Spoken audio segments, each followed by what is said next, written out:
ಅಶ್ವತ್ಥಾಮ. ಅಶ್ವತ್ಥಾಮ ಇಂದಿಗೂ ಬದುಕಿದ್ದಾನ ಎಂಬ ಪ್ರಶ್ನೆ ಇನ್ನೂ ಕೂಡ ಎಲ್ಲರಲ್ಲೂ ಕಾಡುತ್ತಿದೆ. ಮಧ್ಯಪ್ರದೇಶದ ಬೇರಾಂಪುರ್ ಎಂಬ ಊರಿನಲ್ಲಿ ಒಂದು ಶಿವನ ದೇವಸ್ಥಾನವಿದೆ. ಆ ದೇವಸ್ಥಾನದ ಅರ್ಚಕರು ಪ್ರತಿದಿನ ಬೆಳಿಗ್ಗೆ ಪೂಜೆಯನ್ನು ಮಾಡಿ ಸಾಯಂಕಾಲ ದೇವಸ್ಥಾನದ ಬಾಗಿಲನ್ನು ಮುಚ್ಚಿ ಬೀಗ ಹಾಕಿ ಹೋಗ್ತಾರೆ. ಆದರೆ ಅರ್ಚಕರು ಮರುದಿನ ಬಾಗಿಲನ್ನು ತೆರೆದಾಗ ಶಿವಲಿಂಗಕ್ಕೆ ಅದಾಗಲೇ ಯಾರೋ ಪೂಜೆಯನ್ನು ಮಾಡಿ ಹೂಗಳನ್ನು ಅರ್ಪಿಸಿ ಹೋಗಿರ್ತಾರೆ. ಇದು ಪ್ರತಿದಿನವೂ ಕೂಡ ಹೀಗೆ ನಡೀತಿರುತ್ತೆ. ಇದರಿಂದ ಅರ್ಚಕರಿಗೆ ಇದನ್ನು ಪ್ರತಿದಿನ ಯಾರು ಮಾಡ್ತಿದ್ದಾರೆ ಅನ್ನೋದರ ಬಗ್ಗೆ ಚಿಂತೆಯಾಗುತ್ತೆ. ಮತ್ತು ದೇವಸ್ಥಾನದ ಸುತ್ತಮುತ್ತಲಿನ ಜನರಿಗೆ ಒಬ್ಬ ವಿಚಿತ್ರ ವ್ಯಕ್ತಿ ಕಾಣಿಸಿದ್ದಾನೆ ಹಾಗೂ ಆತನ ಎತ್ತರ ಸುಮಾರು 7ರಿಂದ 8 ಅಡಿಗಳವರೆಗಿದೆ ಅಂತ ಹಲವರು ಹೇಳ್ತಾರೆ. ಇದರಿಂದ ಅಲ್ಲಿನ ಜನರು ಹೇಳೋ ಪ್ರಕಾರ ಅಲ್ಲಿ ಪ್ರತಿದಿನ ಶಿವಲಿಂಗಕ್ಕೆ ಪೂಜೆ ಮಾಡೋದು ಬೇರಾರು ಅಲ್ಲ, ಅವನು ಅಶ್ವತ್ಥಾಮನೇ ಅಂತ ನಂಬಲಾಗಿದೆ. ಅಶ್ವತ್ಥಾಮ ಕಾಣಿಸಿಕೊಂಡಿದ್ದಾನೆ ಎಂಬುದಕ್ಕೆ ಇನ್ನೂ ಹಲವಾರು ಪುರಾವೆಗಳಿವೆ. ಹಾಗಾದ್ರೆ ಆ ಪುರಾವೆಗಳೇನು? ಅಷ್ಟಕ್ಕೂ ಈ ಅಶ್ವತ್ಥಾಮ ಯಾರು ಮತ್ತು ಅಶ್ವತ್ಥಾಮನಿಗೆ ಇರುವ ಶಾಪವಾದ್ರೂ ಏನು? ಈ ತರಹದ ಇನ್ನೂ ಹಲವು ಪ್ರಶ್ನೆಗಳಿಗೆ ನಾವಿವತ್ತು ಉತ್ತರವನ್ನ ಹುಡುಕೋಣ. ಆದ್ರೆ ಅವುಗಳನ್ನೆಲ್ಲ ನೋಡೋಕ್ಕೂ ಮೊದಲು ವಿಡಿಯೋಗೆ ಒಂದು ಲೈಕ್ ಮಾಡಿ, ಹಾಗೆ ನಮ್ಮ ಚಾನಲ್ಗೆ ಸಬ್ಸ್ಕ್ರೈಬ್ ಮಾಡಿ.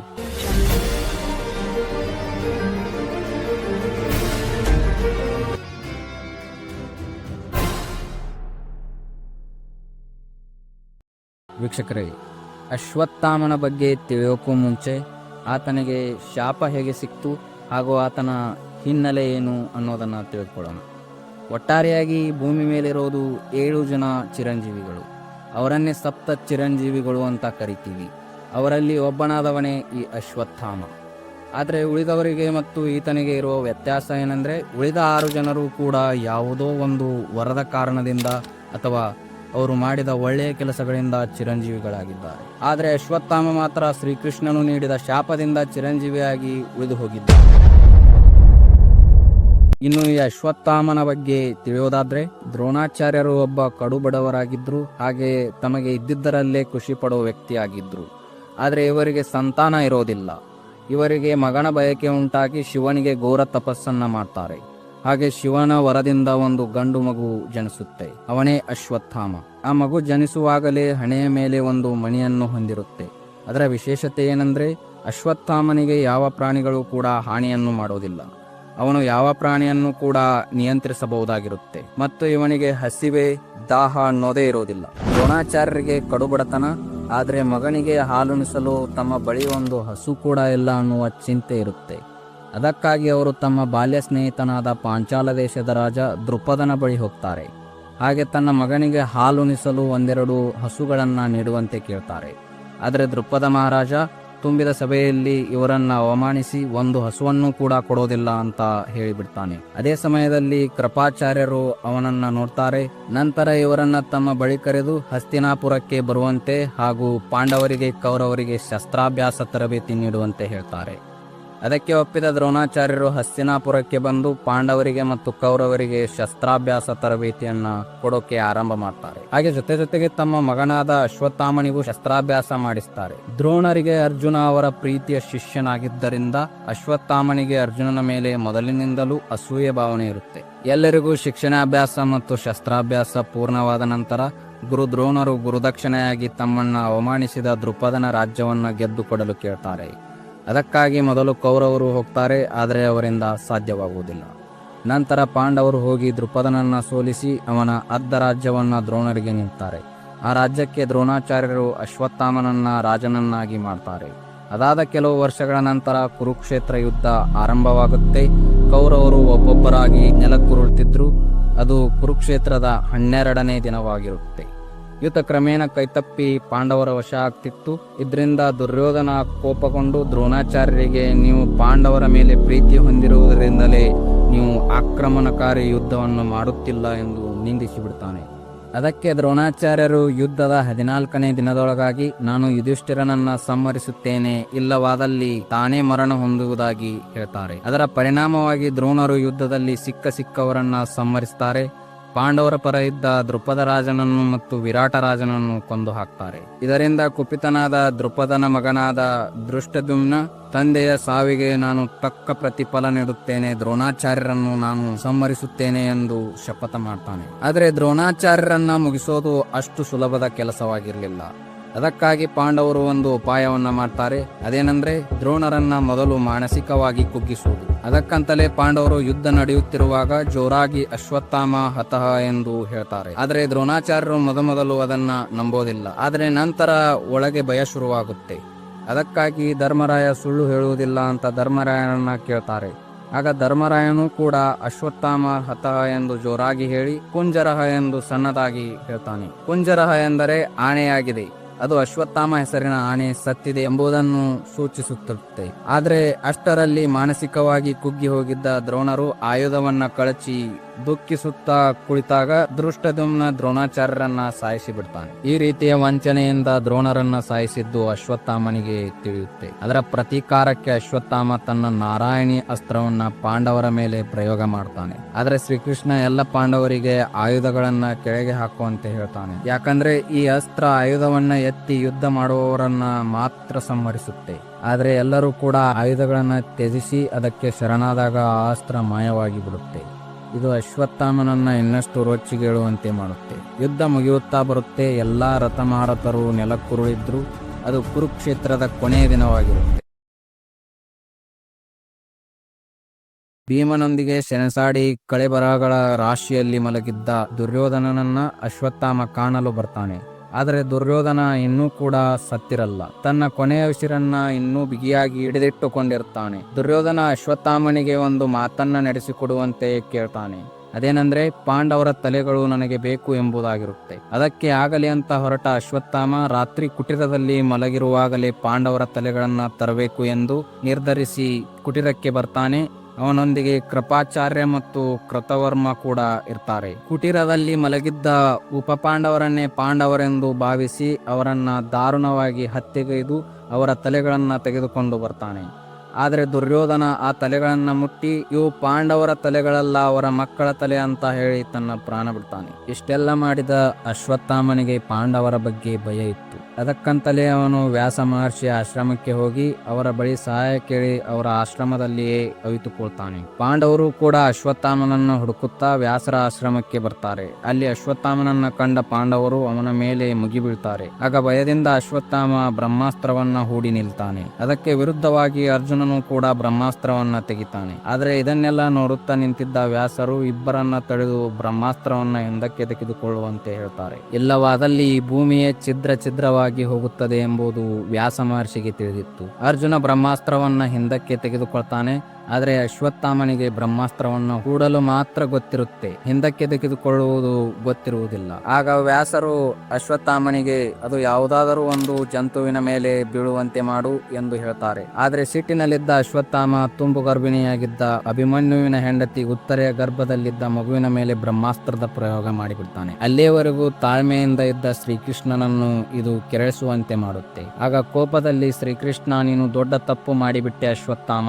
ನೀನು ಮಾಡಿದ ಈ ತಪ್ಪಿನ ಕಾರಣದಿಂದ ನಿನ್ನ ಮೈ ಮೇಲೆಲ್ಲ ಗಾಯಗಳಿಂದ ಕಿವು ಸೋರುತ್ತಾ ದುರ್ವಾಸನೆಯಿಂದ ನರಕವನ್ನ ಅನುಭವಿಸ್ತೀಯ. ನಿನಗೆ ಎಷ್ಟೇ ಕಷ್ಟಗಳು ಎದುರಾದ್ರೂ ಕೂಡ ನಿನಗೆ ಸಾವು ದೊರಕೋದಿಲ್ಲ. ಕಲಿಯುಗದ ಅಂತ್ಯದವರೆಗೂ ನೀನು ಇದೇ ರೀತಿಯ ನರಕವನ್ನು ನೋಡ್ತೀಯ. ನಿನ್ನ ಮುಂದಿನ ಜೀವನವನ್ನ ಪೂರ್ತಿಯಾಗಿ ಎಲ್ಲರಿಂದ ಅವಿತುಕೊಳ್ಳುತ್ತಾ ಒಬ್ಬಂಟಿಯಾಗಿ ಬದುಕ್ತಾ ಭೂಮಿಯ ಮೇಲೆ ಚಿರಂಜೀವಿ ಎಂಬ ಪಟ್ಟ ಹೊತ್ತು ಬದುಕ್ತೀಯ ಎಂದು ಶ್ರೀಕೃಷ್ಣ ಶಾಪವನ್ನು ಕೊಡ್ತಾನೆ. ಈ ರೀತಿ ಶಾಪವನ್ನು ಕೊಟ್ಟು ಅವನ ಹಣೆಯ ಮೇಲಿನ ರತ್ನದ ಮಣಿಯನ್ನು ಕಿತ್ತು ತೆಗೆದು ಬಿಡ್ತಾನೆ. ಅದೇ ಅಶ್ವತ್ಥಾಮನಿಗಿರುವ ಶಾಪ. ಶ್ರೀಕೃಷ್ಣ ಶಾಪ ಕೊಟ್ಟಿರೋ ಪ್ರಕಾರ ಅಶ್ವತ್ಥಾಮ ಕಲಿಯುಗದ ಅಂತ್ಯದವರೆಗೂ ಇರಬೇಕು. ಹಾಗಿದ್ರೆ ಅದರ ಅರ್ಥ ಅಶ್ವತ್ಥಾಮ ಈಗಲೂ ಕೂಡ ಬದುಕಿದ್ದಾನೆ ಮತ್ತು ಅಶ್ವತ್ಥಾಮ ಇದಾನೆ ಅನ್ನೋದಕ್ಕೆ ಹಲವು ಪುರಾವೆಗಳು ಕೂಡ ದೊರೆತಿವೆ. ಹಾಗಾದ್ರೆ ಅವುಗಳನ್ನ ನೋಡೋಣ ಬನ್ನಿ.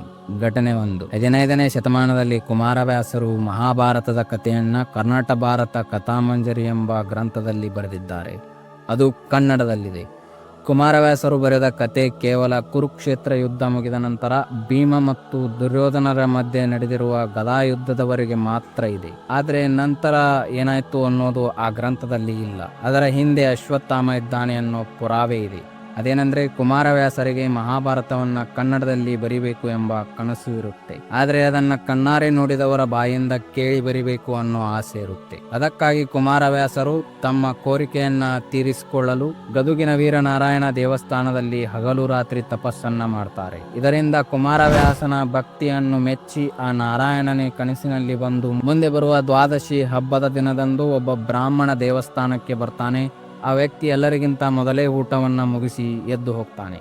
ಆ ವ್ಯಕ್ತಿ ಬೇರಾರೂ ಅಲ್ಲ, ಅಶ್ವತ್ಥಾಮನೇ. ಅದಕ್ಕಾಗಿ ನೀನು ಅಶ್ವತ್ಥಾಮನನ್ನು ಕೇಳು. ಅಶ್ವತ್ಥಾಮನಷ್ಟು ಹತ್ತಿರದಿಂದ ಮಹಾಭಾರತವನ್ನ ಯಾರೂ ಕೂಡ ನೋಡಿಲ್ಲ ಅಂತ ಕನಸಿನಲ್ಲಿ ಬಂದು ಹೇಳ್ತಾನೆ. ಅದೇ ರೀತಿ ದ್ವಾದಶಿಯ ದಿನ ಕುಮಾರವ್ಯಾಸರು ದೇವಸ್ಥಾನದ ದ್ವಾರ ಬಾಗಿಲ ಬಳಿ ನಿಂತು ಕಾಯ್ತಿರ್ತಾರೆ. ಆಗ ಒಬ್ಬ ಬ್ರಾಹ್ಮಣ ಊಟ ಮುಗಿಸ್ಕೊಂಡು ಹೊರಗಡೆ ಬರುವಾಗ ಕುಮಾರವ್ಯಾಸರು ಆತನನ್ನ ಸರಿಯಾಗಿ ಕೂಡ ನೋಡದೆ ಆತನ ಕಾಲಿಗೆ ಬಿದ್ದು ಹೇಳ್ತಾರೆ, ನೀವು ಅಶ್ವತ್ಥಾಮ ಅನ್ನೋದು ನನಗೆ ಗೊತ್ತು. ಆ ನಾರಾಯಣನೇ ನನ್ನ ಕನಸಿನಲ್ಲಿ ಬಂದು ಹೇಳಿದ್ದಾನೆ. ನನಗೆ ಮಹಾಭಾರತವನ್ನು ಕನ್ನಡದಲ್ಲಿ ಬರೆಯೋ ಆಸೆ ಇದೆ. ಆದ್ದರಿಂದ ಮಹಾಭಾರತದ ಕಥೆಯನ್ನು ನನಗೆ ಹೇಳಿ ಅದನ್ನು ನಾನು ಕನ್ನಡದಲ್ಲಿ ಬರೀತೀನಿ ಎಂದು ಕೇಳಿಕೊಳ್ತಾನೆ. ಆಗ ಅಶ್ವತ್ಥಾಮ ಮಹಾಭಾರತದ ಕಥೆಯನ್ನ ಹೇಳೋಕೆ ಒಪ್ಕೊಳ್ತಾನೆ. ಆದ್ರೆ ಅದಕ್ಕೂ ಮೊದಲು 2 ಷರತ್ತುಗಳನ್ನ ಹಾಕ್ತಾನೆ. ಅದೇನೆಂದ್ರೆ ಪ್ರತಿದಿನ ನಾನು ಕತೆ ಹೇಳೋಕ್ಕೂ ಮೊದಲು ನೀನು ಪಂಚೆಯಲ್ಲಿ ಸ್ನಾನ ಮಾಡಿ ಬರಬೇಕು. ಆ ಪಂಚೆಯು ಒದ್ದೆಯಾಗಿರುವವರೆಗೂ ಮಾತ್ರ ನಾನು ಕಥೆಯನ್ನ ಹೇಳ್ತೀನಿ. ಆ ಪಂಚೆ ಆರಿದ ತಕ್ಷಣ ಕತೆ ಹೇಳೋದನ್ನ ನಾನು ನಿಲ್ಲಿಸ್ತೀನಿ ಎಂದು ಷರತ್ತು ಹಾಕ್ತಾನೆ. ಇನ್ನು 2ನೇದು, ನಾನು ಮಹಾಭಾರತದ ಕಥೆಯನ್ನ ನಿನಗೆ ಬರೆಯೋಕೆ ಸಹಾಯ ಮಾಡ್ತೀನಿ ಎಂಬ ವಿಷಯವನ್ನ ನೀನು ಬರೆಯೋದು ಮುಗಿಯುವವರೆಗೂ ಯಾರಿಗೂ ಹೇಳಬಾರ್ದು ಎಂದು 2ನೇ ಷರತ್ತನ್ನು ಹಾಕ್ತಾನೆ. ಆ ಕುಮಾರವ್ಯಾಸ ಅಶ್ವತ್ಥಾಮನ ಷರತ್ತನ್ನು ಒಪ್ಪಿಕೊಂಡು ಕರ್ನಾಟ ಭಾರತ ಕಥಾಮಂಜರಿಯನ್ನ ಬರೆಯೋಕೆ ಶುರು ಮಾಡಿದ್ರು. ಹಲವು ದಿನಗಳ ನಂತರ ಅದು ಭೀಮ ದುರ್ಯೋಧನರ ಗದಾಯುದ್ಧಕ್ಕೆ ಬಂದು ನಿಲ್ಲುತ್ತೆ. ಅಶ್ವತ್ಥಾಮ ಅಂದು ರಾತ್ರಿ ಆ ಗದಾಯುದ್ಧದ ಪ್ರಸಂಗವನ್ನ ಹೇಳಿ ಮುಂದಿನ ಭಾಗವನ್ನ ನಾಳೆ ಹೇಳ್ತೀನಿ ಅಂತ ಹೊರಟು ಹೋಗ್ತಾನೆ. ಆದರೆ ಅಂದು ಮನೆಗೆ ಬಂದ ಕುಮಾರವ್ಯಾಸರು ತನ್ನ ಕನಸು ನೆರವೇರುತ್ತಿದೆ ಎಂಬ ಖುಷಿಯಲ್ಲಿ ಆ ವಿಷಯವನ್ನೆಲ್ಲ ತನ್ನ ಹೆಂಡತಿಗೆ ಹೇಳಿಬಿಡ್ತಾರೆ. ಆಗಿನಿಂದ ಅಶ್ವತ್ಥಾಮ ಕುಮಾರವ್ಯಾಸರಿಗೆ ಕಾಣಿಸೋದೇ ಇಲ್ಲ.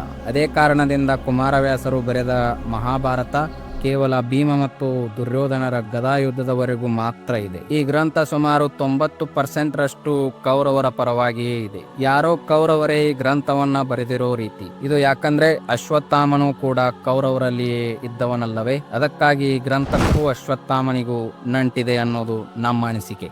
ಘಟನೆ 2, ಪೃಥ್ವಿರಾಜ ಚೌಹಾಣ್. ಪೃಥ್ವಿರಾಜ್ ಚೌಹಾಣ್ ಇತಿಹಾಸ ಕಂಡಂತಹ ಒಬ್ಬ ಶ್ರೇಷ್ಠ ಅರಸ. ಅವರದ್ದೇ ಆದ ಆತ್ಮಚರಿತ್ರೆ ಪುಸ್ತಕ ಕೂಡ ಇದೆ. ಅದುವೇ ಪೃಥ್ವಿರಾಜ ರಾಸು. ಇದು ಪೃಥ್ವಿರಾಜ್ ಚೌಹಾಣ್ರವರ ಪ್ರತಿಯೊಂದು ಜೀವನದ ಘಟನೆಯನ್ನ ನಮಗೆ ತಿಳಿಸುತ್ತೆ. ಇದನ್ನ ಸ್ವತಃ ಪೃಥ್ವಿರಾಜ್ ಚೌಹಾಣ್ರವರೇ ಬರೆದಿದ್ದಾರೆ. ಅದು 1192ರ ಸಮಯ. ಪೃಥ್ವಿರಾಜ್ ಚೌಹಾಣ್ ಮೊಘಲ ದೊರೆ ಮೊಹಮ್ಮದ್ ಗೋರಿ ಜೊತೆ ಯುದ್ಧ ಮಾಡಿ ಸೋತು ಹೋಗಿರ್ತಾರೆ. ಇದರಿಂದ ಮಾನಸಿಕವಾಗಿ ಕುಗ್ಗಿ ಹೋದ ಅವರು ಏಕಾಂತಕ್ಕೋಸ್ಕರ ಕಾಡಿಗೆ ಬರ್ತಾರೆ. ಈ ರೀತಿ ಕಾಡಿನಲ್ಲಿ ತಿರುಗಾಡಬೇಕಾದರೆ ಒಬ್ಬ ವ್ಯಕ್ತಿ ಆತನಿಗೆ ಸಿಗ್ತಾರೆ. ಆ ವ್ಯಕ್ತಿಯ ಹಣೆಯಲ್ಲಿನ ಮಾಂಸಖಂಡಗಳನ್ನು ಕಿತ್ತು ತೆಗೆದಂತೆ ಆ ವ್ಯಕ್ತಿಯ ಹಣೆಯ ಮೇಲೆ ಗಾಯವಾಗಿ ಅಲ್ಲಿಂದ ರಕ್ತ ಹರಿಯುತ್ತಿರುತ್ತೆ. ಅದನ್ನು ನೋಡಿದ ಪೃಥ್ವಿರಾಜ್ ಚೌಹಾಣ್ ನಾನು ಅದನ್ನ ಗುಣಪಡಿಸ್ತೀನಿ ಅಂತ ಅವರಿಗೆ ಗೊತ್ತಿದ್ದ ಗಿಡಮೂಲಿಕೆಗಳನ್ನು ಬಳಸಿ ಆ ಗಾಯಕ್ಕೆ ಹಚ್ಚೋಕೆ ಮುಂದಾಗ್ತಾರೆ. ಅದಕ್ಕೆ ಆಗಲಿ ಎಂದು ಆ ವ್ಯಕ್ತಿ ಕೂಡ ಒಪ್ಕೊಳ್ತಾನೆ. ಸುಮಾರು 1 ವಾರಗಳವರೆಗೂ ಕೂಡ ಪೃಥ್ವಿರಾಜ್ ಚೌಹಾಣ್ ಪ್ರಯತ್ನ ಪಟ್ಟರೂ ಕೂಡ ಆ ಗಾಯ ನಿನ್ನೆ ತಾನೇ ಆಗಿದೆ ಏನೋ ಎಂಬಂತೆ ಇರುತ್ತೆ. ಇದರಿಂದ ಪೃಥ್ವಿರಾಜ್ ಚೌಹಾಣ್ಗೆ ಅನುಮಾನ ಬಂದು ನೀವು ಅಶ್ವತ್ಥಾಮನ ಅಂತ ಕೇಳ್ತಾರೆ. ಅದಕ್ಕೆ ಆ ವ್ಯಕ್ತಿ ಹೌದು ಅಂತ ಹೇಳಿ ಅಲ್ಲಿಂದ ಹೊರಟು ಹೋಗ್ತಾರೆ. ಇದು ನಾವು ಹೇಳುತ್ತಿರುವ ಕಟ್ಟು ಕಥೆಯಲ್ಲ, ಬದಲಾಗಿ ಪೃಥ್ವಿರಾಜ್ ಚೌಹಾಣ್ರವರ ಆತ್ಮಕಥೆಯಲ್ಲಿ ಇದರ ಉಲ್ಲೇಖ ಇದೆ. ಒಬ್ಬ ಶ್ರೇಷ್ಠ ರಾಜ ಮಾತು ಕೊಟ್ಟರೆ ತನ್ನ ಪ್ರಾಣವನ್ನ ತ್ಯಜಿಸಲು ಕೂಡ ಸಿದ್ಧವಾಗಿರ್ತಾನೆ. ಅಂತಹ ರಾಜ ತನ್ನ ಆತ್ಮಚರಿತ್ರೆಯಲ್ಲಿ ಸುಳ್ಳು ಕಥೆಯನ್ನ ಬರೆಯುವುದಿಲ್ಲ. ಘಟನೆ 3, ದತ್ತಾತ್ರೇಯನ ಭಕ್ತರಾದಂತಹ ವಾಸುದೇವ್ ಸರಸ್ವತಿಯವರು ಕೂಡ ಅಶ್ವತ್ಥಾಮನನ್ನ ನೋಡಿದ ವಾಡಿಕೆ ಇದೆ. 1912ರಲ್ಲಿ ಮಧ್ಯಪ್ರದೇಶದ ಕಾತರ್ಖೇಡಾ ಎಂಬ ಚಿಕ್ಕ ಹಳ್ಳಿಯಿಂದ ಇನ್ನೊಂದು ಪ್ರದೇಶಕ್ಕೆ ಹೊರಡೋಕೆ ಒಂದು ಕಾಡಿನಿಂದ ಹಾಯ್ದು ಹೋಗುತ್ತಿರಬೇಕಾದ್ರೆ ಆ ಕಾಡು ತುಂಬಾ ದಟ್ಟವಾಗಿದ್ರಿಂದ ಸ್ವಾಮೀಜಿಯವರು ದಾರಿ ತಪ್ಪಿ ಬಿಡ್ತಾರೆ. ಆಗ ಅವರ ಬಳಿ ಒಬ್ಬ ವ್ಯಕ್ತಿ ಬಂದು, ಸ್ವಾಮಿ, ನನಗೆ ಇಲ್ಲಿಂದ ಹೊರ ಹೋಗಲು ದಾರಿ ಗೊತ್ತು, ನಾನು ಇಲ್ಲಿಂದ ನಿಮ್ಮನ್ನು ಕರೆದುಕೊಂಡು ಹೋಗ್ತೇನೆ, ಬನ್ನಿ ಅಂತ ಹೇಳ್ತಾನೆ. ಅವನ ಹಿಂದೆ ಹೊರಟ ವಾಸುದೇವ್ ಸರಸ್ವತಿಯವರು ಆತನ ಮೈಕಟ್ಟು, ವೇಷಭೂಷಣ, ಎತ್ತರವನ್ನ ತೀಕ್ಷ್ಣವಾಗಿ ಗಮನಿಸ್ತಾರೆ. ನಂತರ ಕಾಡಿನಿಂದ ಹೊರಬಂದು ದೂರದಲ್ಲಿ ಒಂದು ಊರು ಕಾಣಿಸುತ್ತೆ. ಸ್ವಾಮಿ, ನೀವಿನ್ನು ಹೊರಡಿ, ನಾನು ಮುಂದೆ ಬರೋದಕ್ಕಾಗೋದಿಲ್ಲ ಅಂತ ಹೇಳ್ತಾನೆ.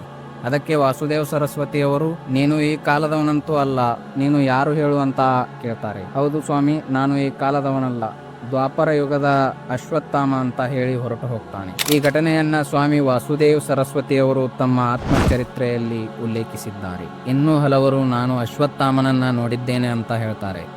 ಆದರೆ ನಮಗನಿಸೋದೇನೆಂದ್ರೆ ಅಶ್ವತ್ಥಾಮ ಮಹಾಪುರುಷರನ್ನ ಬಿಟ್ಟು ಮತ್ಯಾರಿಗೂ ಕಾಣಿಸೋದಿಲ್ಲ, ಅವೆಲ್ಲ ಸುಳ್ಳು ಅನ್ನೋದು ನಮ್ಮ ಅಭಿಪ್ರಾಯ. ಆದರೆ ಅಶ್ವತ್ಥಾಮ ಇನ್ನೂ ಕೂಡ ಬದುಕಿದ್ದಾನೆ ಹಾಗೂ ಕಲಿಯುಗದ ಅಂತ್ಯದವರೆಗೂ ಕೂಡ ಇರ್ತಾನೆ ಅನ್ನೋದು ಮಾತ್ರ ಸತ್ಯ.